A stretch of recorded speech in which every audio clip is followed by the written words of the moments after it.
અલ નીનોની અસર પર હવામાન વિભાગની આગાહી. અલ નીનોની અસર વર્તાવાની શરૂ. ચોમાસા પર અલ નીનોની અસર રહેશે. અલ નીનોના કારણે સામાન્ય કરતાં ઓછો વરસાદ પડી શકે છે. સરેરાશથી 10% વરસાદની ઘટ પડવાની આશંકા. અલ નીનોને લઈ અંબાલાલ પટેલનું અનુમાન. આ વર્ષે ચોમાસા પર અલ નીનોની ઘાત. અલ નીનોની અસરથી ક્યાંક ભારે વરસાદ પડશે તો ક્યાંક સરેરાશ કરતાં ઓછો વરસાદ પણ પડશે. જુલાઈમાં સારો વરસાદની સિસ્ટમ સર્જાશે. જુલાઈમાં પણ અલ નીનોની અસર જોવા મળશે.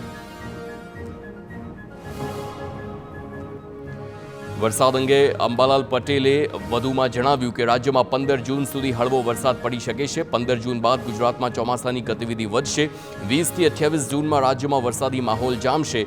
દક્ષિણ અને મધ્ય ગુજરાતમાં, સૌરાષ્ટ્રમાં પડશે વરસાદ.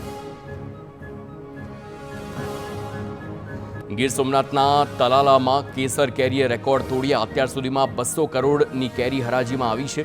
55 દિવસમાં 9 લાખથી વધુ બોક્સ કેરીની આવક થઈ છે. હજુ પણ 10 દિવસ સુધી સિઝન ચાલે તેવી શક્યતાઓ.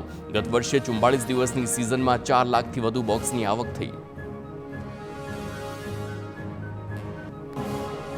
કચ્છમાં નર્મદાની મુખ્ય પાઇપલાઇનમાં ભંગાણ સર્જાતા પાણીના ફુવારા ઉડ્યા. ભુજ માધાપર માર્ગ પર પાણીની પાઇપલાઇનમાં લીકેજથી 20 ફૂટ વધુ ઊંચા પાણીના ફુવારા ઉડ્યા. પાણીના ફુવારા વચ્ચે વાહન ચાલકોએ પોતાના વાહનો પણ ધોયા. પાઇપલાઇનમાં ભંગાણના કારણે લાખો લીટર પાણી વેડફાયું. સુરતમાં ચોમાસાની એન્ટ્રી પહેલા પ્રી મોન્સૂનની કામગીરીના દાવા પોકળ. અડાજણમાં પાણીની લાઇનમાં ભંગાણ થતા રસ્તા પર પાણી ભરાયા. રસ્તા પર પાણી ભરાતા સ્થાનિકો અને વાહન ચાલકોને હાલાકી. મોટું ભંગાણ થતા પાણીનો મોટા પ્રમાણમાં વેડફાટ. પ્રી મોન્સૂનની કામગીરી વચ્ચે તંત્ર નિંદ્રાધીન રહેતા રસ્તો જળમગ્ન થયો. અમદાવાદમાં એસએસ ડિવાઇન સ્કૂલમાં એલસીએને રેકોર્ડની ઉઠાંતરી. નિર્માણ સ્કૂલ એક્સલન્સ એજ્યુકેટર્સ સામે ઉઠાંતરીનો આરોપ લાગ્યા. એસએસ ડિવાઇન સ્કૂલે કરાર આધારે સોંપ્યું હતું શાળાઓનું સંચાલન. નિર્માણ સ્કૂલ એક્સલન્સ એજ્યુકેટર્સ એલએલપી કરતી હતી શાળાનું સંચાલન. નિર્માણ સ્કૂલ એક્સલન્સ એજ્યુકેટર્સ સામે થયા હતા ગંભીર આરોપ.